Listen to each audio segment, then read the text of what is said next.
एक विंचू ओढा पार करत होता आणि विंचू ओढा पार करत असताना तिथल्या एका बेडकाला म्हणतो, अरे हा मला ओढा पार करायचा आहे पण पार करता येत नाही. तो बेडूक म्हणतो, मी तुला जर हा ओढा पार करायला मदत केली, माझ्या पाठीवर घेतलं तर तूच मला डंक मारशील ना. तो विंचू म्हणतो, अरे मी कसा काय तुला डंक मारेन, तू तर मला मदत करशील, तू तर मला ओढ्याच्या पलीकडे नेशील, मी डंक मारला तर मी मधी तू बुडशील, मी बुडून जाईन ना. बेडूक विचार करतो, हा खरं बोलतोय, आपण ह्याला मदत केली तर कशाला आपल्याला हा डंक मारेल.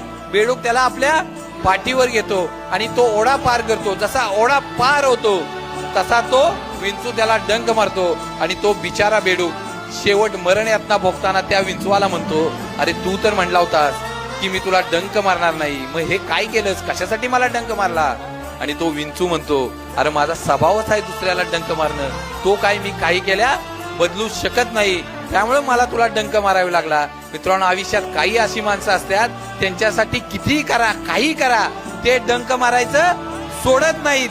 त्यामुळे असल्या माणसांच्या पासून आपल्याला आयुष्यभर सावध राहता आलं पाहिजे. योग्य वेळी त्यांना आपल्या आयुष्यातनं बाजूला करता आलं पाहिजे.